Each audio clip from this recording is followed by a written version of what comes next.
الحمد لله رب العالمين. نفل پڑھ کے اللہ سے دعا مانگتے تھے۔ ایک تو نماز سے دنیا کی سب نعمتیں انسان کو ملتی ہیں، پھر نماز سے انسان کے باطن کی صفائی ہوتی ہے۔ اللہ تعالیٰ فرماتے ہیں ان الصلاۃ تنہی عن الفحشاء والمنکر، کہ نماز انسان کو فحش کاموں سے اور برے کاموں سے روکتی۔ اب ہم نماز بھی پڑھ رہے ہوتے ہیں، برے کام بھی کر رہے ہوتے ہیں۔ اس کی وجہ کیا کہ ہماری نماز صحیح معنوں میں نماز ہی نہیں ہوتی، ہم اٹھک بیٹھک کر رہے ہوتے ہیں، غفلت کی نمازیں پڑھ رہے ہوتے ہیں۔ اللہ تعالیٰ ارشاد فرماتے ہیں اقم الصلاۃ لذکری، نماز قائم کرو میری یاد کی خاطر۔ اور ہماری نماز میں تو دکان کا کام کاروبار چل رہا ہو، ادھر ادھر کے خیالات کا سلسلہ جاری ہوتا ہے، تو ایسی نماز پھر تاثیر نہیں لا پاتی۔ تو نماز کے اثرات ہم پر مرتب نہیں ہوتے، اس لیے پھر گناہ نہیں چھوٹتے۔ تو نماز کو نماز بنانا، اس کے لیے محنت کرنی پڑتی ہے۔ اگر کوئی کویسچن پوچھے، فرض کرو آپ سے جی آپ نے نماز کو بنانا سیکھا، ہم نے کہا نماز بنانے سے، بس بچپن میں قاری صاحب نے ہمیں نماز یاد کروا دی اور ہم نے لوگوں کو جیسے دیکھتے تھے پڑھتے ہوئے ایسے پڑھنی شروع۔ سیکھی کہاں ہے نماز؟ پہلے وقتوں میں مشائخ کے پاس آ کے لوگ نماز پڑھنا سیکھا کرتے تھے۔ حضرت سید احمد شہید رحمۃ اللہ علیہ کے پاس ایک صاحب آئے اور کہنے لگے کہ حضرت میں آپ کی خدمت میں اس لیے حاضر ہوا ہوں کہ مجھے صحابہ جیسی نماز پڑھنی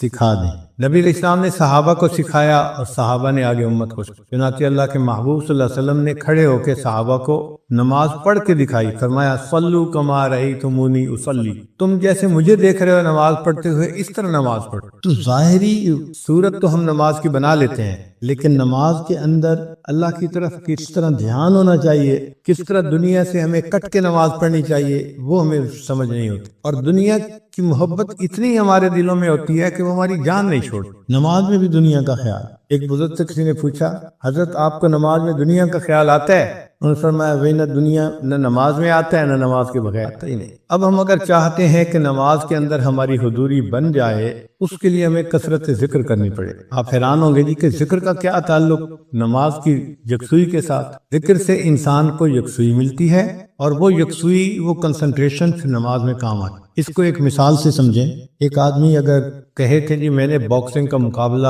کرنا ہے، تو جب طے ہو گیا باکسنگ کا مقابلہ، تو آپ اس بندے کو دیکھیں گے کہ وہ روزانہ ورزش کرتا ہے، کبھی جاگنگ کر رہا ہوگا، کبھی ایکسرسائز کر رہا ہوگا، اور کبھی ایک لیدر کے تکیے کو مکے مار رہا ہوگا۔ یہ کیوں ایکسرسائز کر رہا ہے؟ اپنے اندر مشق بڑھانے کے لیے، مہارت بڑھانے کے لیے، اپنے سکل کو امپروو کرنے کے لیے۔ چنانچہ لوگ سوئے ہوئے ہوتے ہیں اور وہ اکیلا لگا ہوا ہوتا ہے۔ ایک دفعہ مائک ٹائسن نے مقابلہ جیتا تو اس سے پوچھا گیا کہ تم کیسے اتنے اچھے باکسر بن گئے کہ ہر بندے کو ناک آؤٹ کر دیتے ہو؟ اس نے کہا کہ اس کے پیچھے ایک ہسٹری ہے میری زندگی کی۔ میرے گھر والے آرام کی نیند سو رہے ہوتے تھے، اور برف باری کے اس کو نہ پڑھنے پر بہت بڑی سزا ملتی ہے۔ اس میں اختیار نہیں ہے بندے کا کہ جی کوئی پڑھے یا کوئی نہ پڑھے، وہ ہر ایک کو پڑھنے ہیں، چاہے کوئی عام آدمی ہے، کوئی ولی ہے، کوئی صحابی ہے، سب کو پڑھنے ہیں۔ تو فرض کہتے ہیں لازم جو ہوتی ہیں، البتہ اس کے بعد کچھ اور بھی نمازیں ہوتی ہیں جن کو ہم سنت کہتے ہیں، وہ نبی علیہ الصلوۃ والسلام نے پڑھی ہیں، اور نبی علیہ الصلوۃ والسلام سے محبت کا تقاضا یہ ہے کہ ہم بھی ان کو پڑھیں،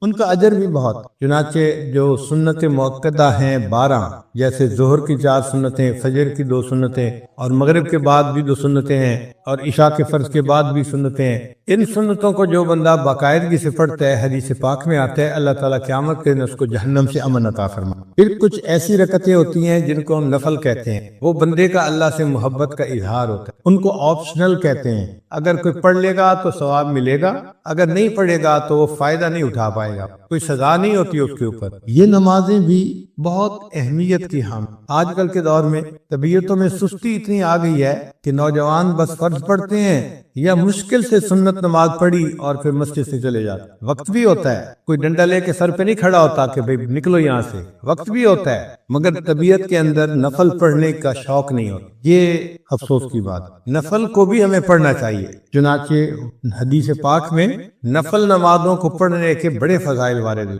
حدیث مبارکہ میں ہے کہ جو بندہ فجر کے بعد اپنی جگہ پر بیٹھا رہے، فجر کی نماز کے بعد، اور ذکر اذکار کرتا رہے حتیٰ کہ سورج طلوع ہو جائے، پھر اس کے بعد وہ اگر 2 رکعت اشراق کی نماز پڑھے گا تو اس کو 1 حج اور 1 عمرے کا ثواب عطا ہو۔ اور صحابی کہتے ہیں کہ نبی علیہ السلام نے جب یہ فرمایا تو 3 دفعہ کہا کہ مکمل مکمل مکمل، یعنی حج اور عمرے کا ثواب تھوڑا نہیں ملے گا، مکمل حج مکمل عمرے کا ثواب ملے گا۔ حیران ہوتے ہیں، حج کرنا تو ایک مشقت والا کام ہے اور بڑا ٹائم لگتا ہے اور پیسے لگتے ہیں، وقت لگتا ہے، اور یہاں 2 رکعت پہ حج کا ثواب مل گیا، عمرے کا ثواب مل گیا۔ تو علماء نے بات سمجھائی کہ دیکھو، ایک ہوتا ہے ضابطہ اور ایک ہوتا ہے رابطہ۔ رابطہ تو ہوتا ہے کہ ایک روٹین بنی ہوئی ہے، اس کے مطابق کچھ کام کرنے پر اس بندے کو کوئی چیز دے دی، اور رابطہ اس کے تعلق کے اوپر ہوتا ہے۔ اب اس کی مثال یوں سمجھیں کہ آپ کے ہاں ایک مزدور کام کرتا تھا اور آپ اس کو روزانہ کے 500 روپے دیتے تھے مزدوری کے۔ ایک دن وہ غمزدہ سا بیٹھا ہوا ہے تو آپ اس سے پوچھتے ہیں کہ بھئی کیا ہوا؟ کہتے ہیں جی کہ میری بیٹی کی شادی ہے 1 ہفتے کے بعد، اور میرے پاس تو کچھ وسائل نہیں، تو میں بہت پریشان ہوں کہ میں بیٹی کی رخصتی کیسے کروں گا۔ اس کی بات سن کے آپ کے دل میں اس کے ساتھ ہمدردی پیدا ہوتی ہے۔ اب آپ اس کو 10,000 روپے دے دیتے ہیں، بھئی اپنی بیٹی کی شادی کے لیے میری طرف سے 10,000 روپے۔ اب دیکھیں، ضابطہ یہ تھا کہ اس نے پورا دن مزدوری کرنی تھی اور 500 روپے کمانے تھے، اور جب مالک سے اس کا رابطہ ہوا تو 2 منٹ کی گفتگو کے بعد اس کو 10,000 روپے۔ تو فرض نمازوں پہ انسان کو ضابطے کے مطابق اجر ملتا ہے، بہت زیادہ ہوتا ہے وہ بھی، لیکن جو فرضوں سے بھی آگے بڑھ کے کام کرتا ہے تو اللہ تعالیٰ کو اس پہ پیار آتا ہے، اور پھر بڑوں کی دین ہمیشہ بڑی ہوتی ہے۔ اللہ تعالیٰ اس بندے کو اپنے خزانوں سے دیتے ہیں اور بڑا انعام عطا فرما۔ آپ کے گھر میں ڈرائیور ہے، ایک دن وہ آپ کے پاس شہد کی بوتل لے کے آ گیا، وہ جی ہمارے گاؤں میں درخت کے اوپر شہد کا چھتا لگا ہوا تھا، کل ہم نے اتارا، چونکہ چھوٹی مکھی کا شہد تھا اور خالص تھا تو میں نے سوچا میں آپ کے لیے لے کے آتا۔ اب وہ شہد کی ایک بوتل آیا، لیکن آپ کے دل میں اپنی جگہ بنا کے چلا گیا کہ آپ نے سوچا کہ اچھا یہ مجھ سے اتنا تعلق رکھنے والا ہے کہ اس کو یہ خیال تھا کہ یہ شہد میں اپنے مالک کو دوں گا تاکہ وہ ناشتے میں استعمال کرے۔ وہ شہد لانا اس کے لیے ضروری نہیں تھا، محبت کا اظہار تھا، لیکن اس محبت کے اظہار کی وجہ سے آپ کا تعلق اس کے جڑ گیا، اس نے آپ کے دل میں جگہ بنا لی۔ اسی طرح نوافل آپشنل ہوتے ہیں، لیکن جب انسان نوافل ادا کرتا ہے تو اللہ تعالیٰ کے ہاں اس بندے کی جگہ بن جاتا ہے، اللہ تعالیٰ اس بندے سے محبت فرماتا ہے۔ چنانچہ حدیث میں لکھا ہے کہ نوافل کے فضائل میں سے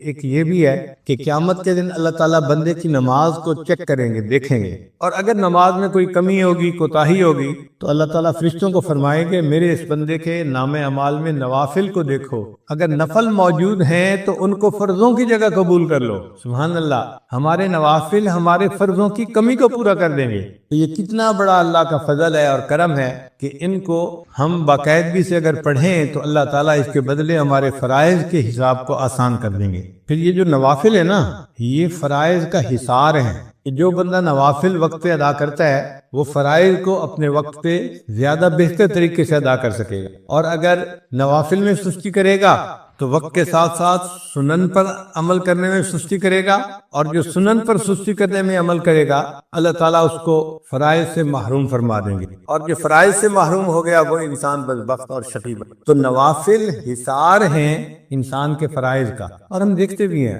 بعض نوجوان بچے باہر ملکوں میں، عرب ملکوں میں خاص طور پر، ان کو صرف نماز کے فرائض پڑھنے کی عادت ہوتی ہے۔ چنانچہ آپ جماعت کے ساتھ نماز پڑھیں جدہ یا کسی اور جگہ پر، تو شروع میں آپ دیکھیں گے کہ 10 بندے ہوں گے امام کے ساتھ تکبیر اولیٰ سے نماز پڑھنے والے، لیکن پھر نوجوان آنے شروع ہو جائیں گے اور 4 رکعت مکمل ہونے تک پوری مسجد نوجوانوں سے بھر جائے گی۔ اتنے نوجوان نماز کے لیے آئے کہ پوری مسجد ہی بھر گئی، لیکن جیسے ہی سلام پھیرا وہ نوجوان اسی وقت اٹھ کے واپس جانا شروع کر دیں گے، اور 1 منٹ کے اندر پھر وہی 10-15 بندے جو نماز پڑھ رہے تھے پہلے وہی رہ جائیں گے، باقی سب مسجد سے چلے جائیں۔ تو گویا اب نوجوانوں نے صرف فرضوں کو ہی نماز بنا لیا، سنتوں کو پڑھنے کا شوق نہ رہا، نفل کا ذوق نہ رہا۔ اس میں پھر ہوتا کیا ہے کہ جو صرف فرض پڑھنے والے ہیں پھر کئی دفعہ فرض میں بھی سستی کر جاتے ہیں، آ نہیں پاتے۔ تو نوافل پڑھنے والا انسان یوں سمجھے کہ اپنے فرائض کے گرد ایک حصار باندھ لیتا ہے، جس کی وجہ سے اس کے فرائض اچھے طریقے سے ادا ہو جاتے ہیں۔ حدیث مبارکہ میں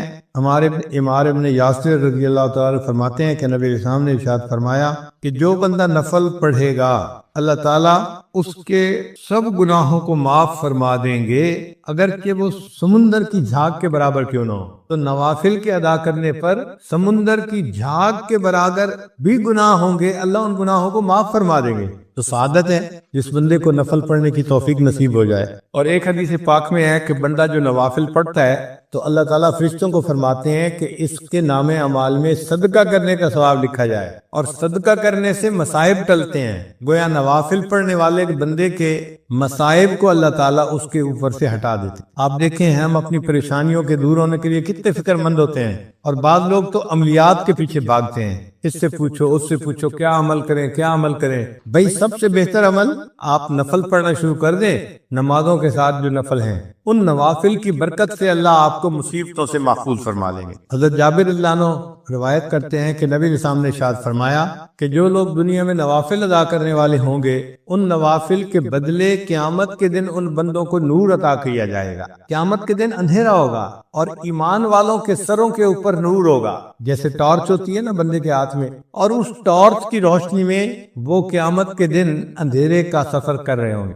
اس وقت منافق ان کو کہیں گے کہ ذرا ہماری طرف بھی توجہ کیجیے، ہم آپ کے نور سے فائدہ اٹھا لیں۔ قیل ارجعوا وراءکم فالتمسوا نورا، ان کو کہا جائے گا واپس دنیا میں جاؤ، یہ نور تو دنیا میں ملا کرتا تھا، اب یہاں نہیں ملے گا۔ ہر بندے کو اس کا نور کام آئے گا۔ تو یہ نوافل قیامت کے دن ہمارے لیے نور ہوں گے۔ اب ایک بندے کے ہاتھ میں سیل فون کی روشنی ہے، ایک کے ہاتھ میں بیٹری کی روشنی ہے، اور ایک کے ہاتھ میں بلب کی روشنی ہے، تو بلب والا زیادہ خوش ہوگا کہ میری روشنی میرے لیے بہت کافی بھی ہے اور دوسروں کو بھی فائدہ پہنچا رہی ہے۔ تو جن لوگوں کے ایمان کا نور قیامت کے دن زیادہ ہوگا وہ قیامت کے دن خوش لوگ ہوں گے، خوشی کا اظہار کرنے والے لوگ۔ نبی علیہ السلام نے ارشاد فرمایا کہ جس بندے نے فجر کی نماز پڑھی اور پھر وہ سورج کے طلوع ہونے تک مسجد میں بیٹھا رہا، پھر اس نے فصلی رکعتین 2 رکعتیں نماز ادا کی، اللہ تعالیٰ جہنم کی آگ اس پر حرام فرما دیں گے۔ تو قیامت کے دن کا نور بھی ملے گا ان نوافل کی وجہ سے، اور جہنم کی آگ بھی حرام ہو جائے گی۔ نفل ادا کرنے والے بندے کو اللہ تعالیٰ قیامت کے دن جہنم میں نہیں ڈالیں گے۔ ربیہ بن کعب رضی اللہ تعالیٰ عنہ فرماتے ہیں کہ میں نبی علیہ السلام کے ساتھ تھا تو اللہ کے حبیب صلی اللہ علیہ وسلم نے فرمایا کہ جو بندہ نفل ادا کرنے والا ہوگا اللہ تعالیٰ اس کو قیامت کے دن میری رفاقت عطا فرمائیں گے۔ آپ ذرا سوچئے یہ کتنا بڑا انعام ہے کہ ان نوافل کے ادا کرنے پر اللہ تعالیٰ قیامت کے دن نبی علیہ السلام کی رفاقت عطا فرمائیں۔ ایک بچہ اگر کسی مجمع میں اپنے باپ سے بچھڑ جائے تو کتنا پریشان ہوتا ہے، تو دنیا کے اندر بچہ باپ سے بچھڑ کے اتنا پریشان نہیں ہوگا جتنا ایک امتی قیامت کے دن نبی علیہ السلام سے بچھڑ کے پریشان۔ اور اس دن اگر نبی علیہ السلام کی رفاقت نصیب ہو جائے تو یہ بہت بڑی سعادت کی بات ہے۔ اور جو بندہ نوافل ادا کرتا ہے اس کو اللہ تعالیٰ کا قرب نصیب ہو جاتا ہے۔ حدیث مبارک میں ہے یتقرب الی عبدی بالنوافل حتی احبہ، میرا بندہ نوافل کے ذریعے میرا ایسا قرب حاصل کر لیتا ہے کہ میں اس سے محبت کرنے لگ جاتا ہوں۔ یعنی نفل ادا کرنے والا بندہ اس سے اللہ تعالیٰ محبت فرماتے ہیں، اللہ کا قرب نصیب ہوتا ہے نوافل کے ادا کرنے پر۔ پھر اللہ فرماتے ہیں میں اس کی آنکھ بن جاتا ہوں جس سے وہ دیکھتا ہے، ہاتھ بن جاتا ہوں جس سے وہ پکڑتا ہے، میں زبان بن جاتا ہوں جس سے وہ بولتا ہے۔ سبحان اللہ،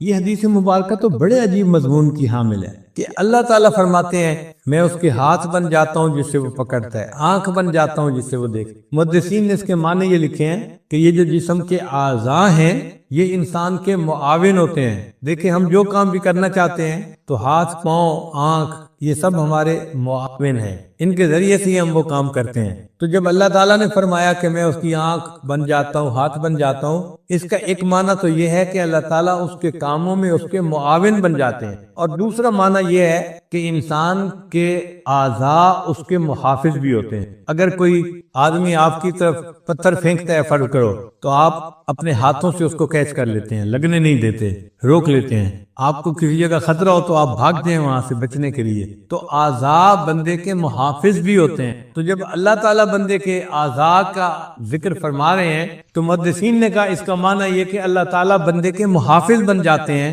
اور اس بندے کی ہر برائی سے حفاظت فرماتے ہیں۔ علامہ اقبال نے کہا ہاتھ ہے اللہ کا بندہ مومن کا، یعنی وہ ہاتھ تو بندہ مومن کا ہوتا ہے لیکن اعمال ایسے ہوتے ہیں کہ جیسے وہ اللہ کا ہاتھ۔ اللہ تعالیٰ قرآن میں فرماتے ہیں اے میرے حبیب صلی اللہ علیہ وسلم جب آپ نے مٹی پھینکی تھی کافروں کی طرف، وما رمیتا اذ رمیتا ولکن اللہ رما، جب آپ نے وہ ریت پھینکی تھی ان کافروں کی طرف جو ان کی آنکھوں میں جا کے پڑی تھی، وہ آپ نے نہیں پھینکی تھی، وہ تو اللہ تعالیٰ پھینک رہے تھے۔ تو قرب کا ایک ایسا مقام مل جاتا ہے کہ بندے کا عمل ہوتا ہے لیکن اللہ اس عمل کو اپنی طرف منسوخ فرما دیتے ہیں۔ اس لیے شاعر نے کہا گفتئے او گفتئے اللہ بود گرچہ از حلقوم عبد اللہ بود، اگرچہ وہ بندے کے حلق سے بات نکلتی ہے لیکن اس بندے کی بات ایسے ہوتی ہے جیسے اللہ کی بات ہوتی ہے، اللہ ان کی زبان سے نکلی ہوئی بات کو پورا فرما دیتے ہیں۔ اور یہ تو ہم نے بھی اپنی زندگی میں مشاہدہ کیا بعض بزرگوں کی صحبت میں رہ کر کہ ان کے منہ سے بات نکل جاتی تھی، اللہ پوری کر دیتے تھے۔ تو انسان کو قرب الہی کا ایسا مقام مل جاتا ہے ان نوافل کے ادا کرنے پہ۔ اور ایک حدیث پاک میں ہے، حضرت عقبہ بن عامر اللہ عنہ اس کی روایت کرتے ہیں کہ جو بندہ دن کے شروع میں چند نوافل ادا کر لیتا ہے اللہ تعالیٰ پورے دن کے کاموں میں اس کی کفالت فرماتے ہیں۔ یہ دیکھیں کتنی بڑی بات ہے کہ پورے دن کے کاموں میں اللہ اس بندے کی کفالت فرماتے ہیں جو دن کے شروع میں نماز پڑھ لیتا ہے، نوافل پڑھ لیتا ہے، اللہ اس کے کفیل بن جاتے ہیں۔ اور اللہ جب کفیل بن جائے تو پھر کاموں میں مشکل نہیں رہتی۔ اور ایک حدیث قدسی ہے، امید ہے آپ اس کو دل کے کانوں سے سنیں گے۔ اللہ تعالیٰ ارشاد فرماتے ہیں، ابن آدم اے ابن آدم تفرغ لعبادتی، تو میری عبادت کے لیے اپنے آپ کو فارغ کر لے، املا صدرک غنن، میں تیرے سینے کو غنا سے بھر دوں گا، واسد فقرک، اور میں تیرے فقر تنگ دستی کے راستے کو بند کر دوں گا، یعنی نہ تجھے تنگ دستی آئے گی اور تیرے سینے میں غنا کو ڈال دوں گا، تو مستغنی ہو جائے گا سب سے، تجھے دوسروں کی حاجت نہیں رہے گی۔ تو دیکھیے نوافل کے ادا کرنے پر دنیا کے فائدے بھی کتنے ہیں انسان کے۔ وَإِلَّا تَفْعَلْ، اور اگر تو ایسا نہیں کرے گا یعنی نوافل نہیں پڑھے گا، مَلَأْتُ يَدَيْكَ شُغْلًا، میں تیرے ہاتھوں کو کاموں میں مصروف کر دوں گا۔ اور واقعی آج ہاتھ کاموں میں ایسے مصروف ہیں، ایک کام ختم نہیں ہوتا دوسرا اوپر سے، دوسرا ختم نہیں ہوتا تیسرا اوپر سے، تیسرا ختم نہیں ہوتا چوتھا اوپر سے، اسائنمنٹس کے بعد اسائنمنٹس۔ تو اللہ نے اس بندے کے ہاتھوں کو کاموں سے مشغول کر دیا۔ وَلَمْ أَسُدَّ فَقْرَكَ، اور میں تیرے فقر کے راستے کو تنگ جو ہے بند بھی نہیں کروں گا۔ چنانچہ کاروبار بھی ہوتا ہے اور پیسے سے ٹائٹ بھی ہوتے ہیں، اس کا قرضہ دینا ہے، اس کا قرضہ دینا ہے، اور جی 5 کنٹینر ادھر پھنس گئے، 2 کنٹینر ادھر پھنس گئے، اب مصیبت میں پڑے ہوئے ہیں اور مانگنے والے تنگ کر رہے ہیں۔ ہونے کے باوجود یہ بندہ پریشان ہوتا ہے، اللہ اس کی تنگ دستی کے راستے کو بند نہیں کرتے۔ تو نوافل پڑھنے کا دیکھو یہ کتنا بڑا اجر ہے کہ اللہ تعالیٰ بندے کو غنا عطا فرما دیتے ہیں دل کا، اور دوسرا فقر کے راستے کو اللہ اس کے لیے بند کر دیتے ہیں۔ ان نوافل میں جو سب سے اہم نوافل ہیں وہ ہیں جو فقہا نے فرض نمازوں میں نوافل کہے ہیں نا، جیسے ظہر کی نماز پڑھی تو آپ نے 4 رکعت سنت پہلے پڑھی، پھر 4 رکعت فرض پڑھے، پھر 2 رکعت سنت پڑھی، پھر اس کے بعد 2 رکعت نفل بھی ہیں۔ تو سب سے پہلا کام یہ کریں کہ نمازوں کو مکمل طور پہ پڑھنا شروع کریں۔ وہ جو فرض نمازوں کے نوافل ہیں ان کو چھوڑے نہیں، ان کو ضرور پڑھیں۔ اسی طرح مغرب کی نماز پڑھی تو 3 فرض پڑھے، 2 رکعت سنت پڑھی، پھر اس کے بعد 2 رکعت نفل بھی ہیں۔ نوجوان وہ نفل چھوڑ دیتے ہیں، وہ نہیں چھوڑنے، ان کو باقاعدگی سے پڑھنا شروع کر دیں۔ اس سے کوئی زیادہ وقت نہیں لگتا، عادت کی بات ہوتی ہے۔ جن کو عادت ہوتی ہے وہ پڑھ لیتے ہیں، جن کو عادت نہیں ہوتی وہ چھوڑ دیتے ہیں۔ اسی طرح عشاء کے بعد آپ نے فرض پڑھے، پھر 2 رکعت سنت پڑھی، پھر اس کے بعد 2 رکعت نفل ہیں، پھر وتر کی نماز ہے اور وتر کے آخر پہ پھر 2 رکعت نفل ہے۔ تو یہ جو وتر سے پہلے اور بعد میں نوافل ہیں ان کو ضرور پڑھیں۔ جب آپ نے نمازوں کے یہ نوافل پڑھ لیے، یعنی آپ نے نمازوں کو نوافل کے ساتھ ادا کرنا شروع کر دیا، اس کے بعد اگلا قدم ہے کہ آپ نوافل میں سے جو سب سے اعلیٰ نوافل ہیں، تہجد کے نوافل، ان کو بھی پڑھنے کی عادت ڈال۔ تہجد کی نماز پڑھنی کوئی مشکل کام نہیں ہے، انسان کے روٹین کا مسئلہ ہے۔ عبادت کرتے ہیں جن کے پہلو بستروں سے جدا رہتے ہیں رات کے وقت اللہ کی یاد میں، تو ان اللہ کے عاشقوں میں نے بھی اپنا نام ضرور لکھوانا ہے۔ جب آپ اس انداز سے سوچیں گے نا تو پھر تہجد پڑھنی آپ کے لیے مشکل نہیں ہوگی۔ الارم لگا کے رکھیں گے، آنکھ کھل جائے گی، اور کئی مرتبہ تو بغیر الارم کے بھی آنکھ کھل جائے گی۔ تو ایک دل میں حسرت ہو کہ اے اللہ ہر رات آپ کے جو عاشقوں کی فہرست بنتی ہے، کاش کہ میں ہر رات ان میں اپنا نام ضرور درج کروا دوں۔ پھر آدھا گھنٹہ پہلے اٹھ کے تہجد پڑھنی کوئی مشکل کام نظر نہیں ہے۔ اور اس میں اپنے اپنے سوچ کی بات ہے، آپ یہ نہ سوچیں میں تہجد نہیں پڑھتا، معاملہ کچھ اور ہے، مجھے تہجد کی توفیق نہیں دی جاتی۔ اللہ تعالیٰ نہیں پڑھنے دیتے۔ حدیث پاک سے ثابت ہے، نبی اسلام نے ارشاد فرمایا جب رات کا وقت ہوتا ہے اللہ تعالیٰ فرشتوں کو بلاتے ہیں اور فرماتے ہیں کہ دیکھو یہ میرے مقبول بندوں کے اٹھنے کا وقت ہے، میرے محبوب بندوں کے اٹھنے کا وقت ہے، اور اس وقت میں فلاں فلاں فلاں وہ میرے مبغوض بندے ہیں، میں انہیں پسند نہیں کرتا، تم جاؤ اور ان کے سروں پر پہرا دو اور ان کو تھپکی دے کے سلا دو، میں نہیں چاہتا کہ وہ اٹھیں اور وہ مجھ سے مانگیں۔ تو حدیث پاک میں آتا ہے کہ فرشتے تھپکی دے کے سلا دیتے ہیں، بندہ گہری نیند سویا ہوتا ہے، تہجد میں اس کی آنکھ ہی نہیں کھلتی۔ تو یہ نہیں کہ ہم تہجد نہیں پڑھتے، معاملہ کچھ اور ہے، پڑھنے کی اللہ توفیق ہی نہیں دیتے، اس لیے کہ اللہ تعالیٰ اس وقت میں ہمارا چہرہ دیکھنا ہی پسند نہیں کرتے، شکل ہی نہیں پسند کرتے۔ پھر اللہ تعالیٰ فرشتوں کے دوسرے گروپ کو کہتے ہیں کہ دیکھو فلاں فلاں فلاں میرے نیک بندے ہیں، تم جاؤ اور ان کو پر مار کے جگا دو تاکہ یہ اٹھے تہجد پڑھیں اور میں ان کی جھولیوں کو انعام سے بھر دوں۔ چنانچہ سوئے ہوئے ہوتے ہیں، تھکے ہوئے ہوتے ہیں، اچانک آنکھ کھل جاتی ہے، وہ جو آنکھ کھلتی نہیں ہے وہ خود بخود نہیں کھلتی، وہ آنکھ کھلوائی جاتی ہے، اللہ تعالیٰ فرشتے کے ذریعے سے آنکھ کھلواتے ہیں، میرے بندے اٹھو مجھ سے مانگو میں تمہیں عطا کر دوں۔ پھر اللہ تعالیٰ تیسرے گروپ کو کہتے ہیں فرشتوں کے کہ جاؤ اور میرے فلاں فلاں بندے وہ میرے مقربین ہیں ان کی صرف کروٹ بدل دو، وہ سارا دن دین کا کام کرتے رہے، ان کا جسم تھکے ہوئے ہیں، بس ان کی کروٹ بدل دو، اگر وہ چاہیں گے تو وہ اٹھ کے تہجد پڑھ لیں گے اور اگر وہ چاہیں گے تو وہ سوئے رہیں گے، میں ان کے تہجد پڑھنے پہ بھی راضی ہوں، میں ان کے سونے پہ بھی راضی ہوں۔ یہ وہ لوگ ہوتے ہیں کہ جن کی نیند ان کے لیے عبادت بن جایا کرتی۔ تو یہ تین طرح کے گروپ رات کے وقت جو ہے آتے ہیں اور بندوں کو جگاتے ہیں یا کروٹ بدلتے ہیں یا بندوں کو سلا دیتے ہیں۔ تو معاملہ ہمارے اختیار میں نہیں ہے، اللہ کے اختیار میں، اس لیے ہم اللہ سے توفیق مانگے کہ اللہ ہمیں رات کی اس عبادت سے محروم نہ فرما دیجیے، اور جس دن آپ کو تہجد نہ ملے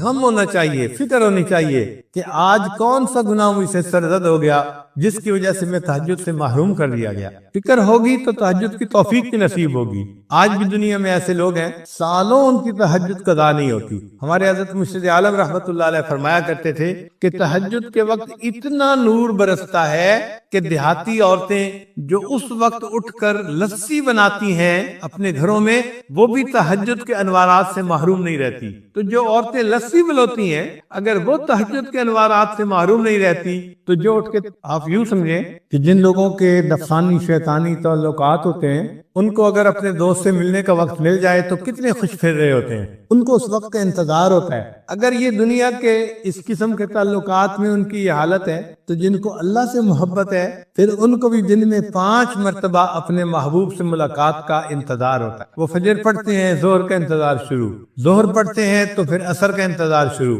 عصر پڑھتے ہیں تو مغرب کا، مغرب پڑھتے ہیں تو عشاء۔ وہ سارا دن نماز کے انتظار میں ہی رہتے ہیں اور نماز پڑھنے سے ان کو دلی سکون نصیب ہوتا ہے۔ چنانچہ ایک بزرگ تھے شیخ عبد الواحد رحمت اللہ علیہ، ان کے سامنے کسی نے تذکرہ کیا کہ جنت میں نماز نہیں ہوگی تو وہ آنسوؤں سے رونے لگ گئے۔ کسی نے کہا کہ حضرت آپ رو کیوں رہے ہیں؟ فرمانے لگے اگر جنت میں نماز نہیں ہوگی تو پھر جنت میں پھر ہمیں مزہ ہی کیا آئے گا، اگر نماز نہیں ہوگی تو جنت میں ہمیں مزہ ہی پھر کیا آئے گا۔ سوچیں ان کو کتنا نماز میں مزہ ملتا ہوگا کہ جنت میں نماز پڑھنے کی جو انتظار میں لگے ہوئے ہیں۔ ثابت بنانی رحمت اللہ علیہ بزرگ تھے، وہ ہمیشہ دعا مانگتے تھے، اے اللہ اگر کسی بندے کو قبر میں نماز پڑھنے کی اجازت ہو سکتی ہے، اے اللہ مجھے قبر میں نماز پڑھنے کی بھی توفیق عطا فرما دینا۔ وہ یہ ہمیشہ دعا مانگتے تھے۔ ایک صاحب کہتے ہیں کہ میں ثابت بنانی کے تدفین میں شامل تھا، جب دفن کر کے ہٹے تو کہنے لگے کہ میں آخری بندہ تھا جو قبر کے پاس کھڑا تھا، ایک اینٹ اپنی جگہ سے ہٹ گئی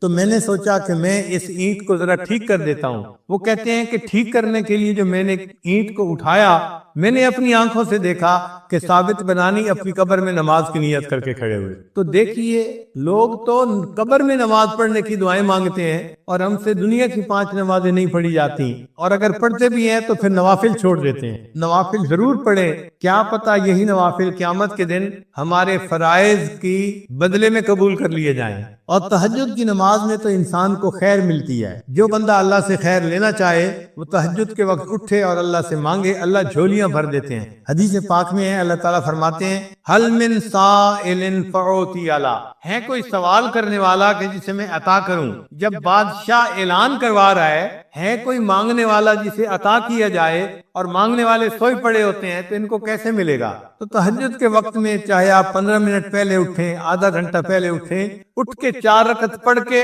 اللہ سے مانگنے والوں کی فہرست میں اپنا نام ضرور لکھوائیں، فقیروں کی فہرست میں اپنا نام ضرور شامل کر لیں۔ جب عشق سکھاتا ہے آداب سحر گاہی، جب عشق سکھاتا ہے آداب سحر گاہی، کھلتے ہیں غلاموں پر انداز شہنشاہی۔ عطار ہو رومی ہو راضی ہو غزالی ہو، کچھ ہاتھ نہیں آتا بے آہ سحر گاہ۔ کوئی بھی ہو، جب تک تہجد کا پابند نہیں بنے گا، اس کو اللہ تعالیٰ کے وہ معارف نصیب نہیں ہوں گے۔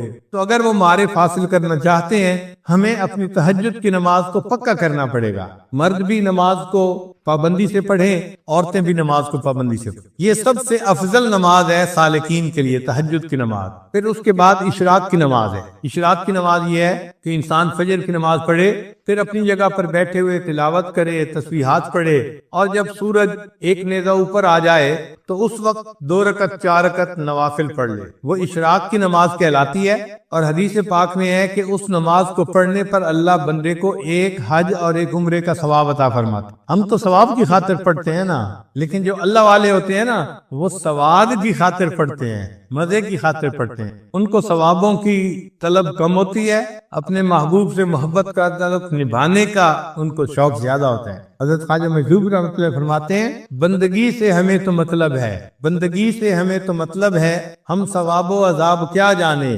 بندگی سے ہمیں تو مطلب ہے، ہم ثواب و عذاب کیا جانے، کس میں کتنا ثواب ملتا ہے، عشق والے حساب کیا ہے۔ عشق والوں کو ان حسابوں کا کیا پتا، وہ تو اللہ کی محبت میں نوافل پڑھ رہے ہوتے ہیں۔ اگر اشراق کے نوافل پڑھنے کی عادت پڑ جائے تو پھر اس کے بعد صلاۃ الضحیٰ، جس کو چاشت کی نماز کہتے ہیں، یہ دن کے 9 بجے جب سورج اتنا اوپر آ جاتا ہے کہ زمین گرم ہوتی ہے، ننگا پاؤں رکھنے سے پاؤں جلنے شروع ہو جاتے ہیں، اس وقت سے یہ ٹائم شروع ہوتا ہے، اور پھر زوال سے 1 گھنٹہ تک یہ رہتا ہے۔ اس کو صلاۃ چاشت کہتے ہیں۔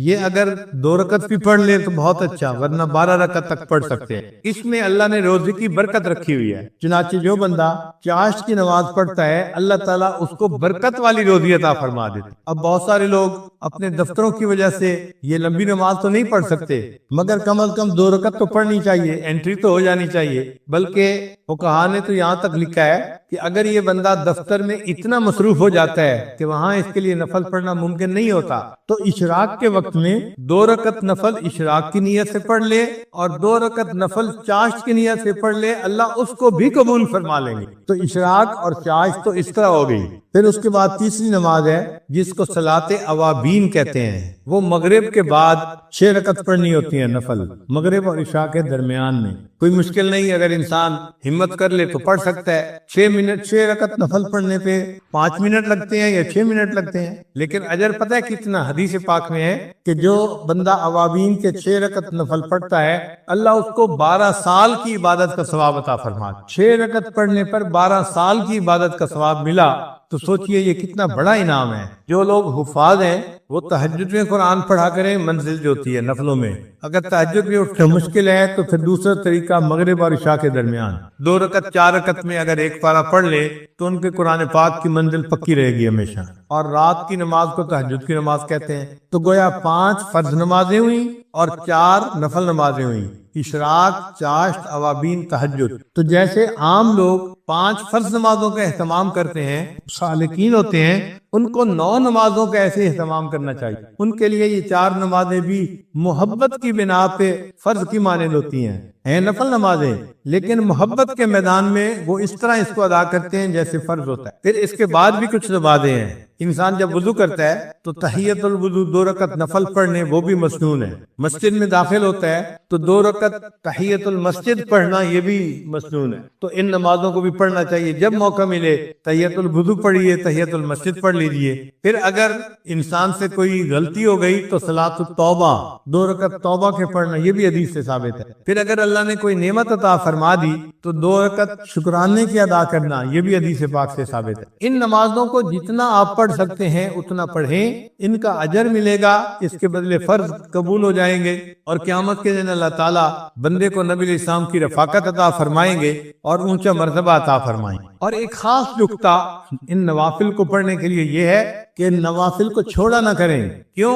ہم نہیں جانتے کس جگہ کا کیا ہوا ہمارا سجدہ ہمارے اللہ کو پسند آ جائے. تو یہ سوچا کریں کہ ہو سکتا ہے یہ جو نفل نماز میں پڑھ رہا ہوں میرا یہ سجدہ میرے مالک کو پسند آ جائے. علامہ اقبال نے کہا واقف ہو اگر لذت بیداری شب سے، واقف ہو اگر لذت بیداری شب سے، اونچی ہے ثریا سے بھی یہ خاک پر اسرار. یعنی یہ خاک کی مٹھی انسان جو ہے یہ ثریا سے بھی اونچا چلا جاتا ہے. اللہ تعالی ہمیں بھی بیداری شب کی لذت عطا فرمائے. تیری محفل بھی گئی، چاہنے والے بھی گئے، شب کی آہیں بھی گئیں، صبح کے نالے بھی گئے. ایک وقت تھا کہ نوجوان رات کے آخری پہر میں اٹھتا تھا، اللہ کی محبت میں آہیں بھرتا تھا اور اللہ کے سامنے اپنی فریاد بیان کرتا تھا.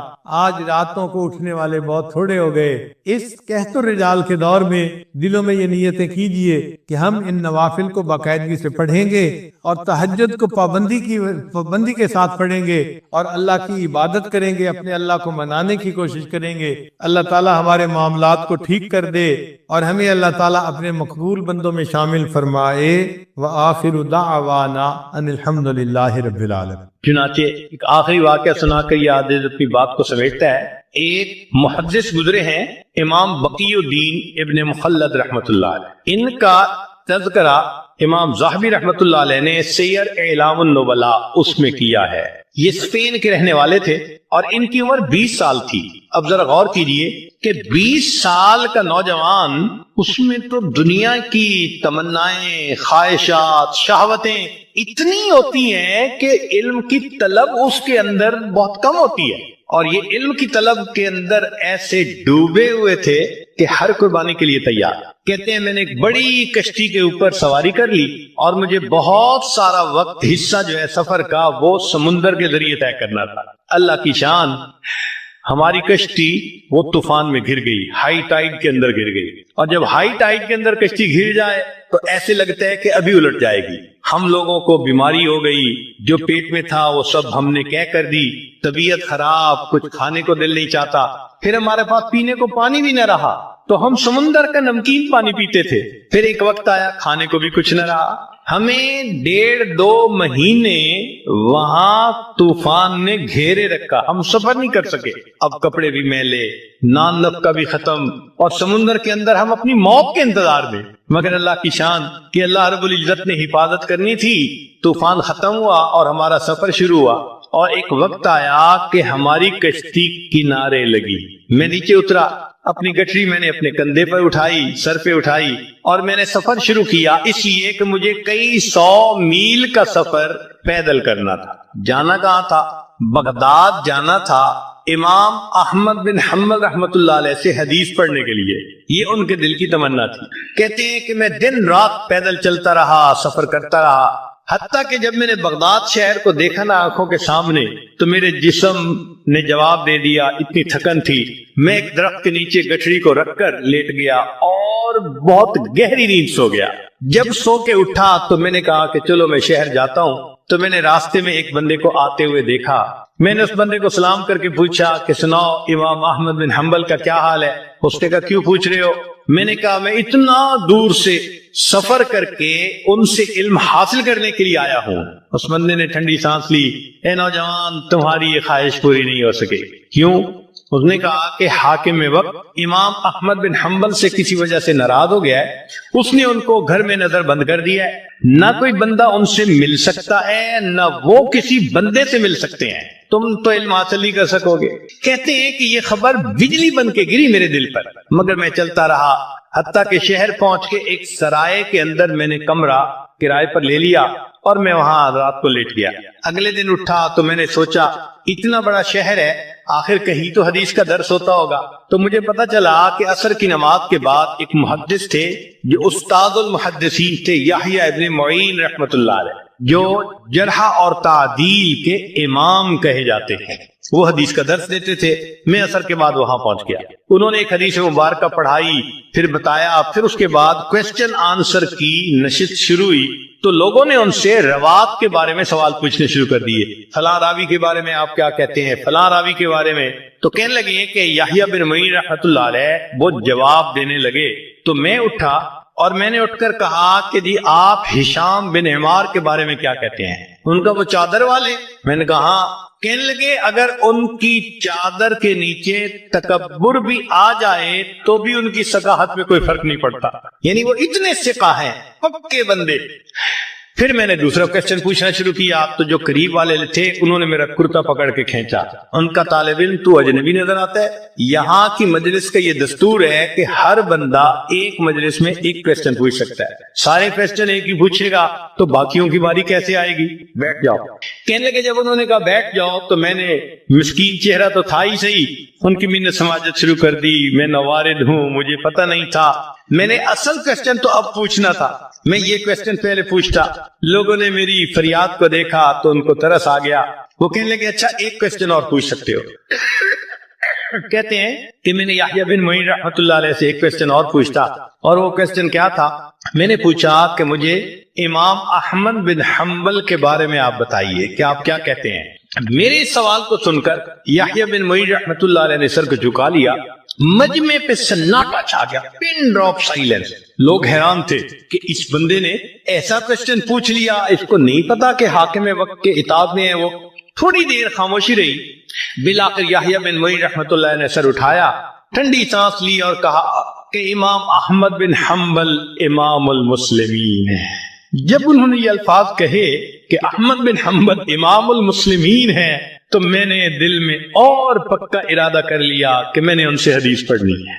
جب درس ختم ہوا تو میں نے قریب کے ایک آدمی کو کہا کہ مجھے امام احمد بن حنبل کا گھر دکھا دیجئے۔ اس نے کہا بھائی نہیں، پولیس کو پتہ چل گیا تمہیں بھی سزا ملے گی، مجھے بھی ملے گی۔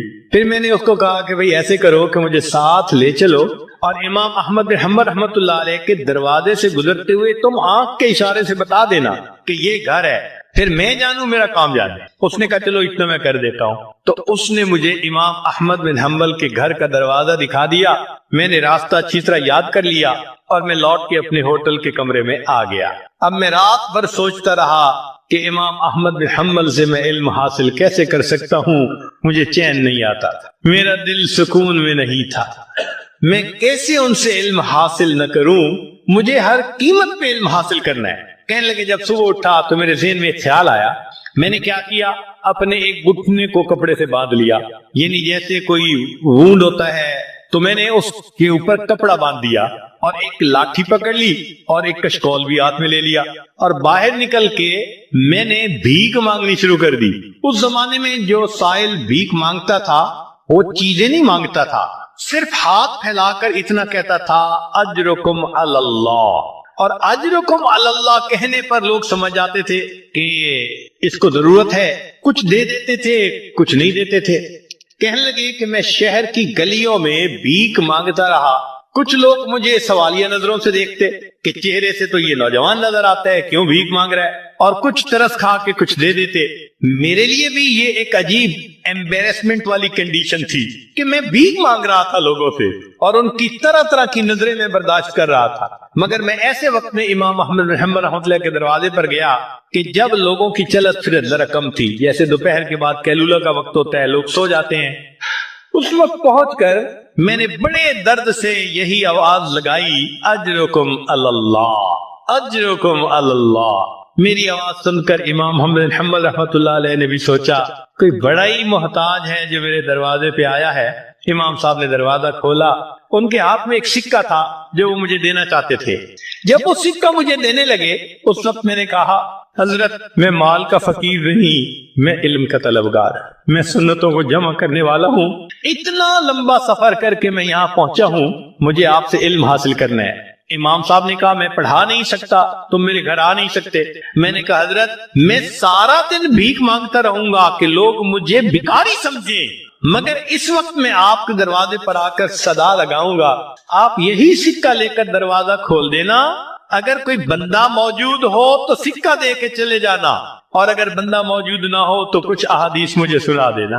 امام صاحب اس پہ تیار ہو گئے، کہتے ہیں پورا سال میں بغداد میں بھیک مانگتا تھا، اور پھر ایک وقت میں استاد کے پاس پہنچ کے وہ کبھی چند حدیثیں سنا دیتے اور میں ان کو سنتے ہی یاد کر لیتا تھا۔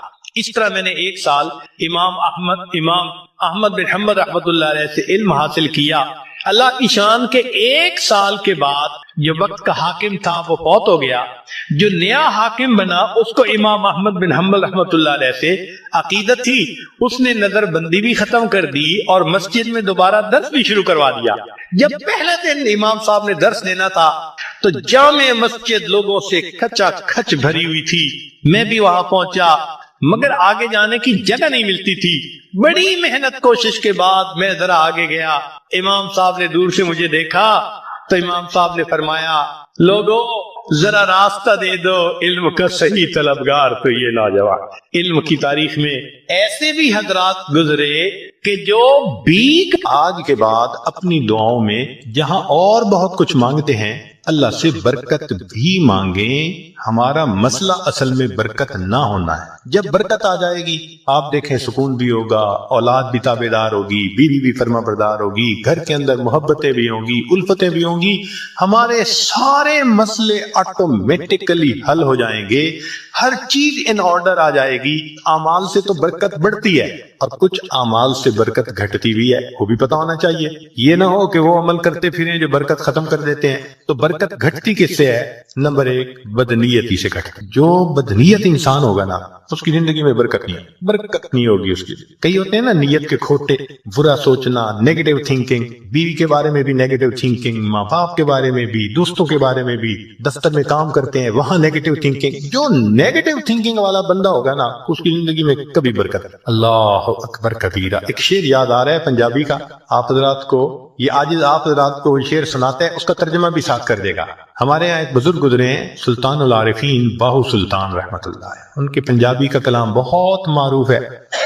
فرماتے ہیں جے ناتیاں دھوتیاں رب ملدا تے ملدا کمبیاں مچھیاں نو. اگر نہانے دھونے سے خدا ملتا تو مچھلیوں کو اور کچھووں کو خدا مل جاتا. ہر وقت ہی نہاتے دھوتے رہتے ہیں. یہ سر منایا رب ملدا تے ملدا بھیڑا سسیاں نو. اگر سر منڈانے سے رب ملتا تو ایک بھیڑ کی قسم ہے، سر پہ بال نہیں ہوتے باقی پورے جسم پہ ہوتے ہیں، تو اس کا تو سر ویسے ہی منڈا ہوا ہوتا ہے، اس کو خدا مل جاتا. یہ ذکر کیتے ہیں رب ملدا تے ملدا کال کڑیچیاں نو. ایک پرندہ ہوتا ہے کالا سا، وہ شام کو لٹک جاتا ہے کہیں اور ساری رات آواز نکالتا